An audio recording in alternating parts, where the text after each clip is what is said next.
Hello, oranges, lemons and bells of St. Clements, one and all. How are you?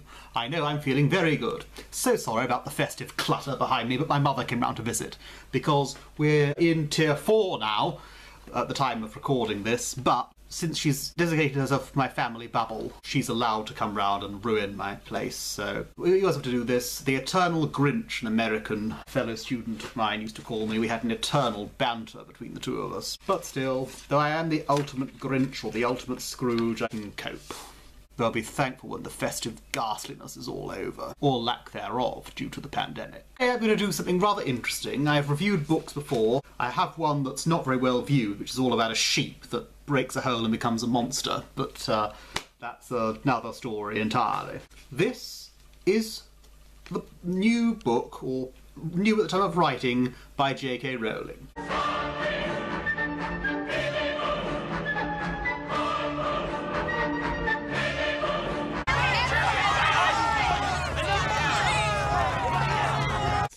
Yes, I know, hear me out. I know that people don't like her at the moment. For those who don't know, she said a series of things on her Twitter profile, and she also on her personal website wrote various things where she spoke about transsexual men who'd become women through sex change, who she personally respected and used feminine terms to describe them.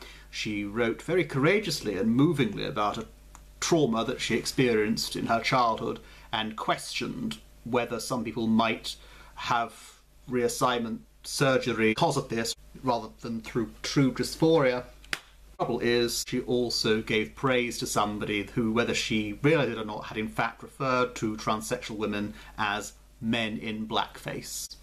And there were various other things attached to it. Another reason it's controversial is because at the backdrop of that, there appears a character in it, a man, who is dressed as a woman, a criminal, possibly a murderer. There are some who claim that the person is a minor character and if you blink you miss it. Others are claiming that it's a central character. Others claiming it doesn't matter whether it's a central character or not. The fact is she's doing it out of bigotry, despite of characters like Psycho and Buffalo Bill from Silence of the Lambs doing the same thing.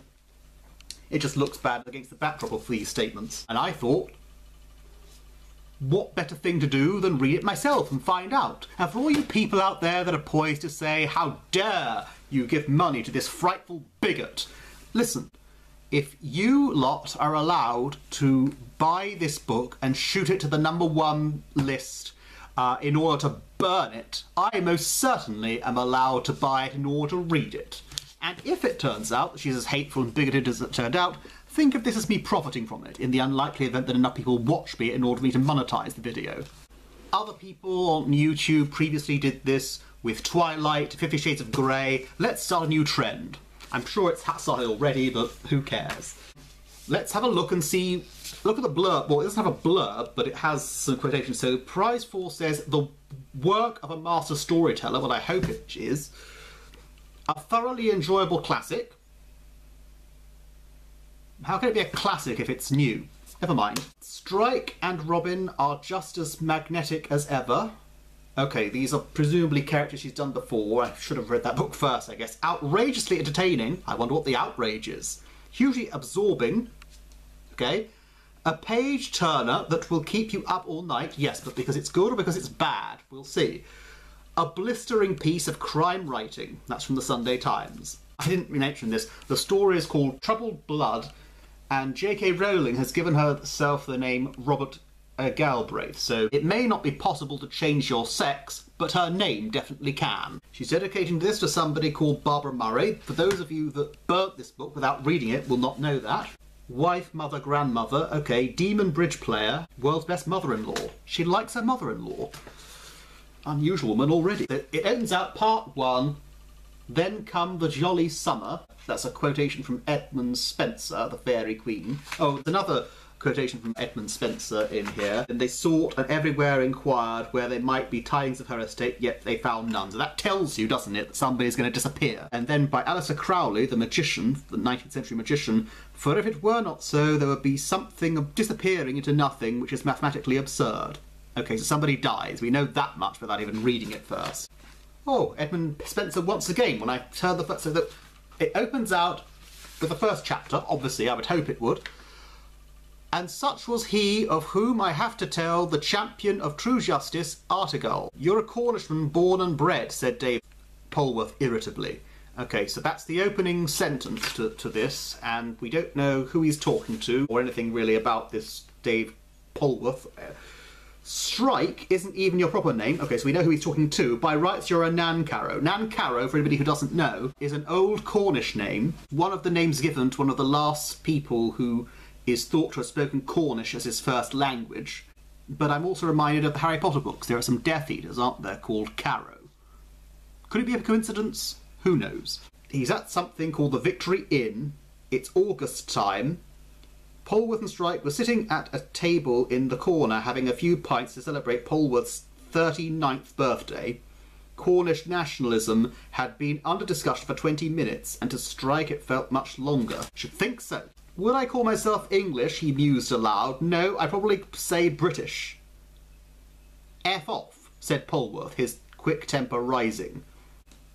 Okay, it isn't a children's book, so I can overlook that. The two friends were physical opposites. Polwarth was short and square as a jockey, weathered and prematurely lined, his sunburned scalp visible through his thinning hair. T-shirt was crumpled as though he'd pulled it off the floor or out of a washing basket, rather snobbish, and his jeans were ripped. On his left forearm was tattooed a black and white cross of St. Piran. On his right hand was a deep scar, souvenir of a close encounter with a shark. Is this something that happened in a previous book, or is he just casually dropping that in there? His friend Strike resembled an out-of-condition boxer. What, was he concussed or something? Which, in fact, he was. A large man, well over 6 feet tall, with a slightly crooked nose, his dense dark hair curly, perpetual shadow of the heavy beard. Is this a throwback to Hagrid, a sort of large, wild, rugged-looking person? I don't know. I know that Hagrid is supposed to come from West Country, if not specifically Cornwall, in the Harry Potter books. I need a drink. This is a snowball here. I'll show you how to make one day, if I can be bothered to upload it. Oh, tasty. You were born here, Polwarth persisted, so you're Cornish. Trouble is, by that standard, you're a Brummie. F off, yelped Polwarth again, genuinely stung.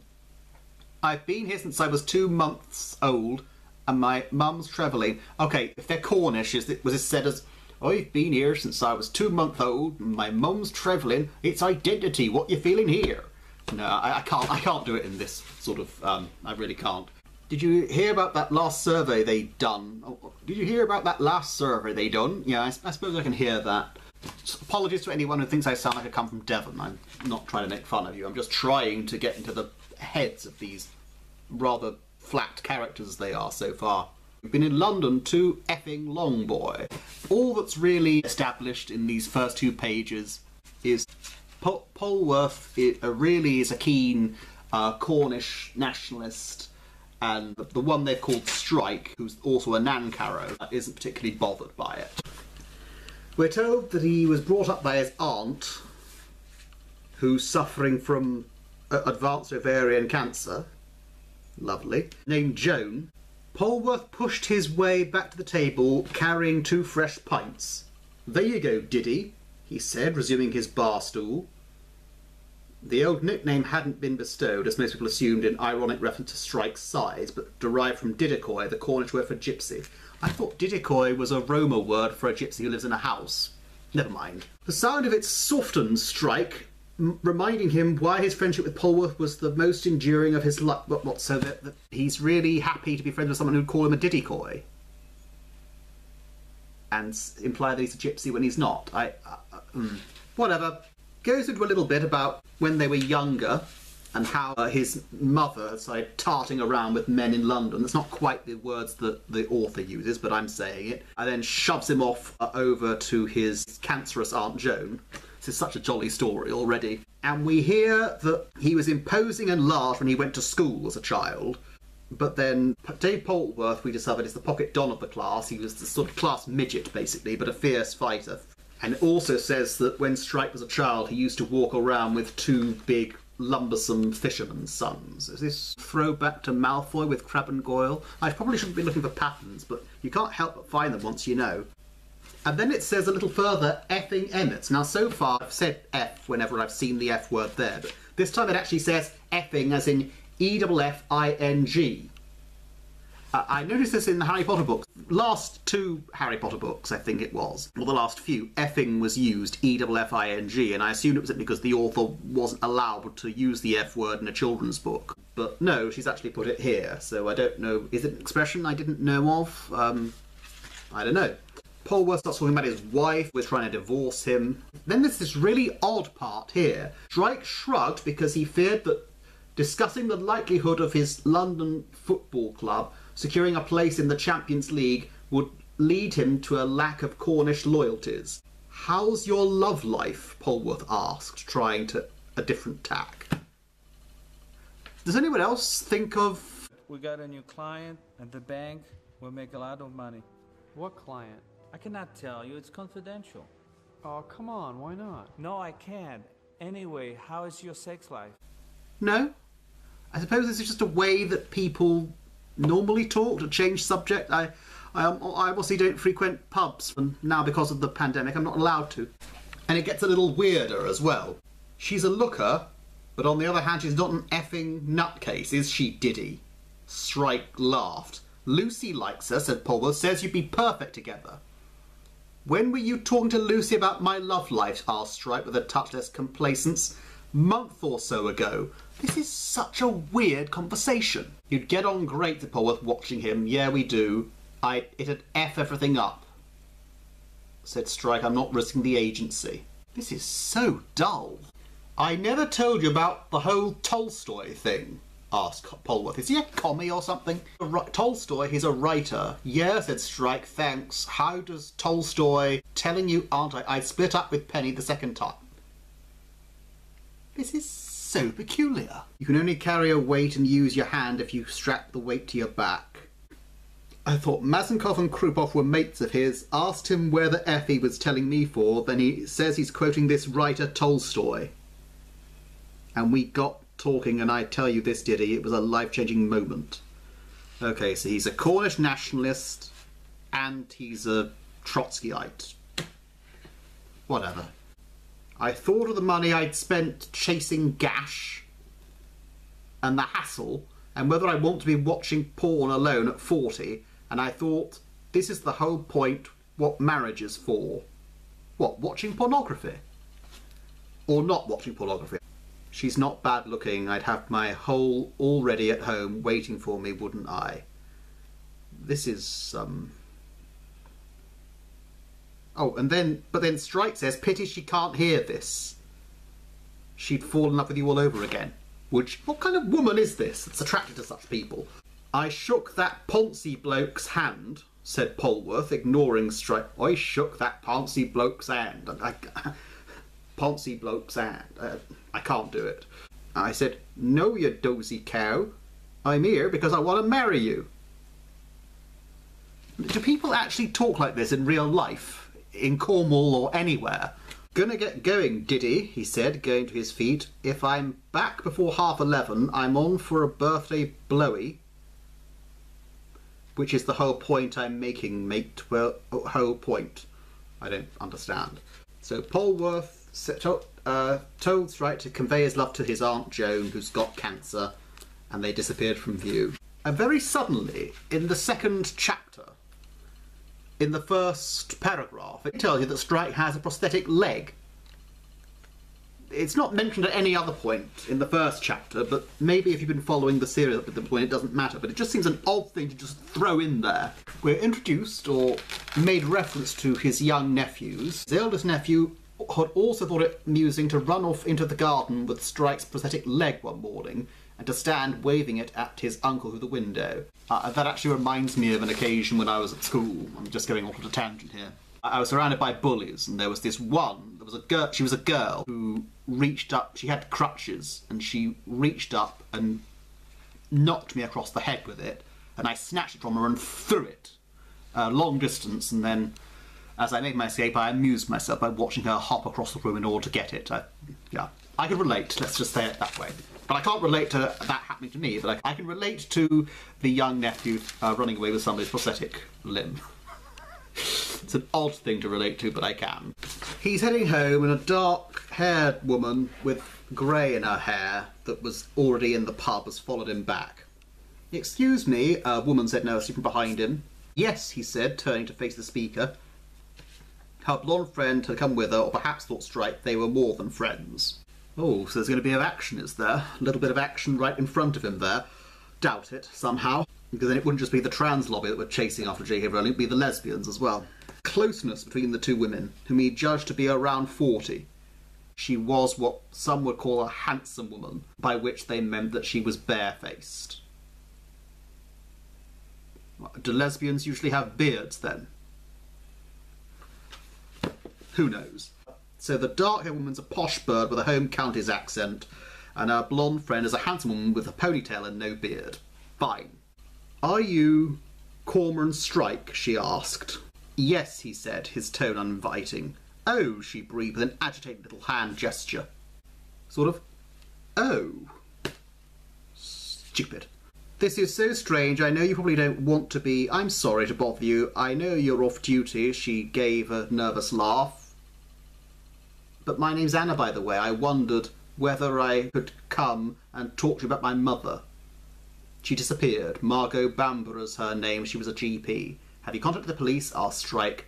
Anna gave an odd little laugh. "Oh yes, I mean they knew, they investigated, but they never found anything. She disappeared in 1974. It doesn't actually say when this was sent, but I guess it's supposed to be contemporary. "I just," said the woman in a rush, "you see, last week I went to see a medium." F word, thought Strike. I guess my reaction would be more or less the same, if a little tamer. "The medium told me I'd get a leading. She told me, 'You're going to find out what happened to your mother. You'll get a leading and you must follow it. That way will become clear very soon.'" With gentle pressure, the blonde woman attempted to turn Anna away. Okay, so we've got it. We've got the first case already. Still no sign of a cross-dressing man. We've just got a superstitious dark-haired woman and a blonde, handsome lesbian who is beardless. And we soon discover that the blonde one is called Dr. Kim Sullivan. He looks at a photograph of this Margot Bambora on the internet. Okay, on the internet on his phone, so this is in contemporary times. She was wearing a long lapelled blouse over what appeared to be a knitted tank top. Is that a lesbian as well? No, I shan't go there. The second picture showed the same woman looking younger, wearing the famous black corset of a Playboy bunny. I'm sorry, is this whole first two chapters just a massive kink fest? We've got short, skin-headed man with two big Crab and Goyle style thuggish people. We've got a Cornish nationalist who's a giant of a man who's unshaven and a reminder of Hagrid. We've got a couple of lesbians, one dark, one light, one superstitious, the other ponytailed and beardless. And the mother of one of them is wearing a black corset of a Playboy bunny, except for black ears, black stockings with white tail. You know, if my mother had gone missing, that would probably not be the photograph I would let the detective see. It's just a thought, but I guess he's found it on the internet, so she has no control, but still, it's an odd thing to... Another young woman, identically dressed, stood beaming behind her, slightly buck-toothed and curvier than her willowy friend. And we find out who this Margot Bambora is. Young doctor and mother whose disappearance on 11th of October 1974 shared certain features with Creed's abductions of Vera Kenny and Gail Reitman. Bambora, who worked at the St John's Medical Practice in Clerkenwell, had arranged to meet a female friend in the local Three Kings pub. At 6 o'clock, she never married. Okay, so soon as she had this dark-haired Anna woman illegitimately.